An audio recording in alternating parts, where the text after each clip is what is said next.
So using this index, this thing inside of the brackets here, this allows me to get at each of the individual things within total. And so now I have 26 variables, except I've declared it in one line. Super handy. All right, so what if I want to actually read something in and do something with it?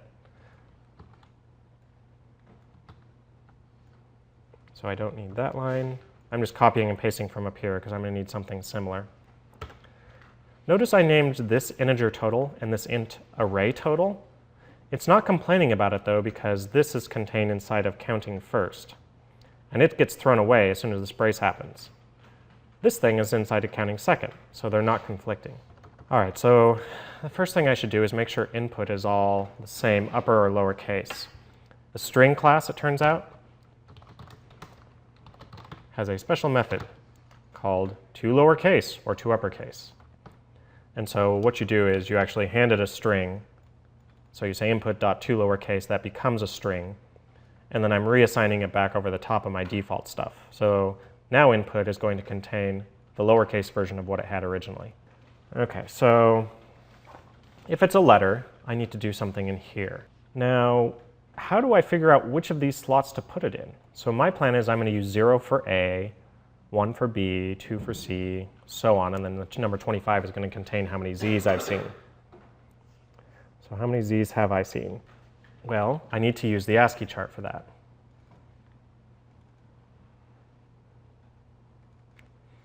All right, so lowercase a is 97, lowercase b is 98, so on up through 122. So what I need to do is if I see an A, I need to put that in slot 0. Okay, well, what I can just do is I can say that particular character slot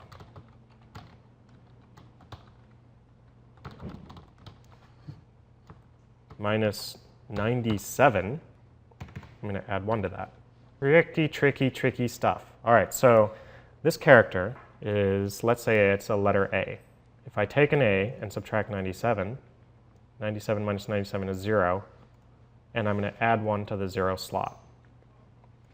Awesome. What about Z? Well, so let's say that I've got 122. 122 minus 97 is, let's see, 25. So I'm going to add 1 to the 25 slot. All right, so that actually is going to add 1 for each of the letters just like I want. Now printing out is not as easy as just printing out one total though, because I've got this series of things. So I'm going to want to do something like this for loop again to walk through all my totals and print it out.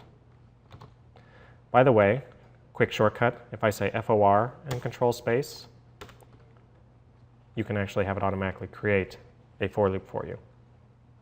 That's awesome. So I'm going to use counter again. I can use counter again because this counter, this int that I create in here, lives as long as this for loop. And so I can use it again after that. Okay, so I'm going to need to go through until I reach the end of my array. Well, how do I know the end of my array? Let's say I didn't know it was 26. It turns out that you can use a dot length on an array to get how many things are in it. This will return 26. Notice there's no parentheses. Arrays use a variable rather than a method. So this is a string, input.length, with the open and close parentheses. Arrays do not use the parentheses. Why? Because Java's crazy. It should have used that. Anyway. So I need to walk through and actually print out how many A's, B's, and whatnot. So I'm going to print out total counter of each thing. Now what I'd also like to do is print out which letter was on there. So I'd like to make it so that this counter plus 97 gets changed to a char. I should put a plus there. So what I'm going to do is I'm going to have this number, which is how many times I've seen it, plus a colon, plus basically an A or a B or a C or whatever it is.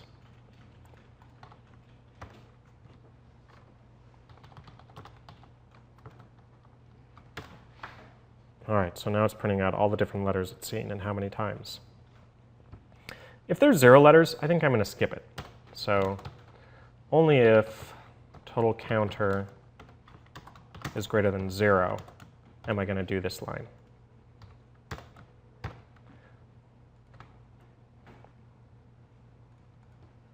And I should put in some kind of input as well. All right, so that gets me through arrays and letters. Let me double check and make sure I'm not crazy that this does work. All right, 1A, yes indeed, 1C, there it is. Okay, this looks pretty good to me. So how about a file? So let's say that I want to read in from a file. It turns out that it's actually pretty easy to do. We need a scanner that actually reads in from a file instead of from system_in. So I'm actually going to have to create my own. So let's say that I want to read in from file. There's a new scanner. So there's a class called file, which takes a file name. So let's say test.txt. I import file, and then it's going to complain about something called unhandled exception. So it's possible that there's no file there, and Java requires you to take care of that. The way you do that is you surround the thing with a try catch block. So you basically say, try and do this thing here. And you catch exceptions down here if something goes horribly, horribly wrong, like the file's not there. There's a number of things like this. You can wrap integer.parseInt with a number format exception, for example, though that's not required. This particular thing, file, is required. So I basically put all my lines of code inside of here, inside of this try block, between these two braces. And later on, when I make this a separate method, I'm going to put it down in there instead. Now, you can catch the particular exception, in this case, file not found. Another way to do it is if you can just catch capital E exception. This is the granddaddy of all exceptions. And if you catch this, no matter what kind of thing breaks, it'll make sure that it's dealt with. So let's say that I want this, test.txt. And I'm going to read in a line just like I do with my other stuff.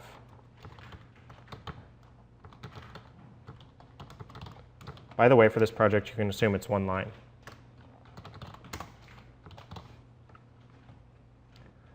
Well, where is this file? I mean, we haven't said that.